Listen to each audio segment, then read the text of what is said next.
And we're back, and Liverpool are back in Premier League action on Saturday when they welcome Bournemouth to Anfield, when they'll be trying to put the memories of their last league game to bed, which was, of course, the 1-0 defeat at the hands of Nottingham Forest last weekend. So I'm going to be looking at what I think will be the probable lineup for the Reds.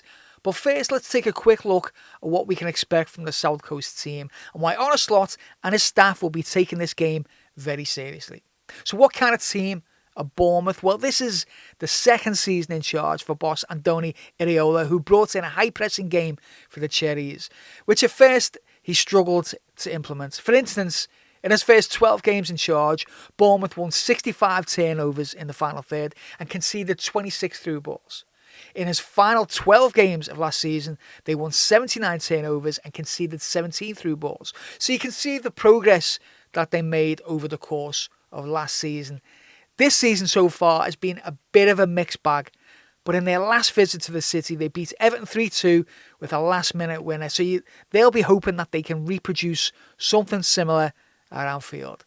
In the last Premier League match, they lost 1-0 to Chelsea, but they did hit the woodwork twice and had a penalty saved, and they really should have won the match. So this could be a tricky fixture if Liverpool don't start strongly, which was something that they struggled with throughout most of last season, of course.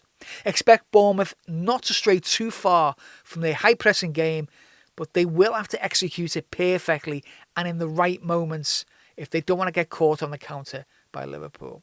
And speaking of counter-attacks, this is also something that Bournemouth excel at, especially down the flanks, and they would have taken great encouragement from Nottingham Forest's performance last week when a counter-attack involving both wingers led to the only goal of the game. So what can we expect from the Liverpool lineup? Well, Alisson in goal. Of course, it's always going to be Alisson in goal. Kelleher's going to get his chance against West Ham in the next fixture, but Alisson in goals. Who else is going to play there? He's the best in the business. Let's move on to centre-backs. Same, really, for both of them. Virgil van Dijk, he's a shoe-in there. He's captain. He's had a great season so far. And so is Ibrahim Konate. Because we expect that of Van Dijk. He's superhuman. But Konate, I think what we're seeing at the moment is the best version of Ibrahim Konate. All the attributes that we expect from him, that we love about him, we're seeing him excel in all of them. He's fantastic in the air, winning those duels, of course. He is a perfect dovetail with Van Dijk, who doesn't stray too far, and where Konate really likes to go on the hunt, really likes to snuff out danger before it presents itself. So I think it's a no-brainer, really, Van Dijk, Konate. Of course, Trent Alexander-Arnold, he'll be there.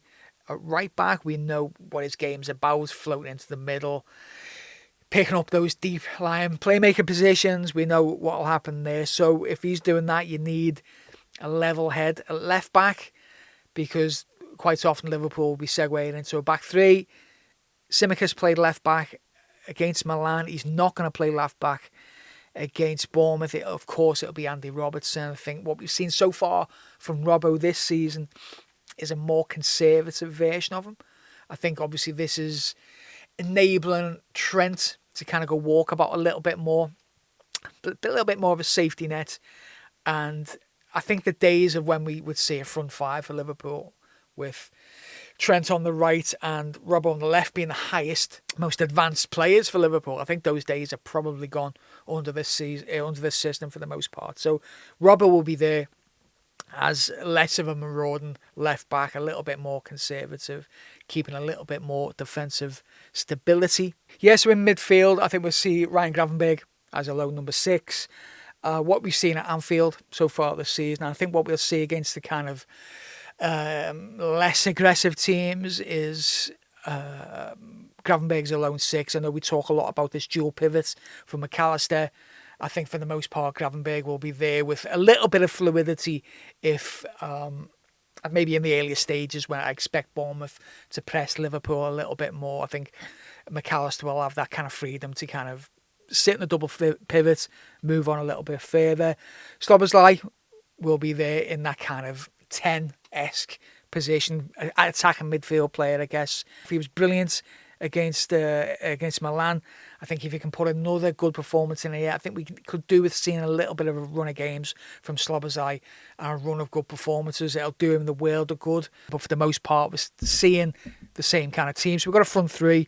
Mo Salah's going to start. He's going to be there, obviously. So who plays left wing? Who plays centre forward? Luis Diaz, seems to be in really good form. Scored some goals this season, add that end product. Arne Slot seems to like him a lot. But I think after that midweek performance, how can you leave Cody Gakpo out? He was absolutely brilliant.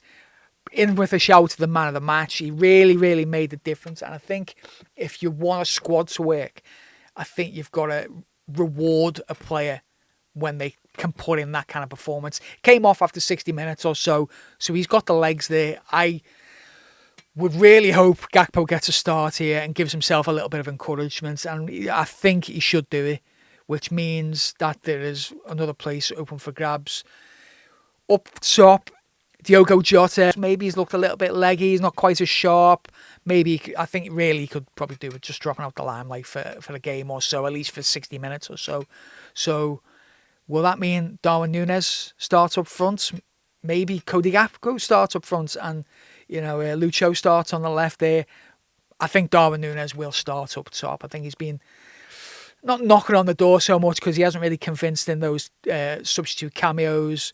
But for the home game against Bournemouth, last time Núñez played against Bournemouth, or last time Liverpool played Bournemouth in the league, Núñez scored 2 from the left, but Jota scored 2 again. So I think this is the game there for Darwin Núñez to play at least 60 minutes there, playing from the start, a little bit less pressure and see what happens.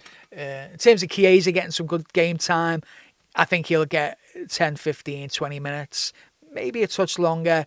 I don't think he'll come on for Mo Salah. I think he might come on for Szoboszlai and play in the hole. That is a possibility. Maybe he'll come on as the left. But yeah, I think Chiesa is going to have to prove his worth before he's displacing Mo Salah too many times there. I think it's going to be some tricky selection headaches there for Arne Slot to try and keep Mo Salah happy and also give Chiesa the opportunities to get involved in League and Champions League games. So that's who I think is going to start against Bournemouth.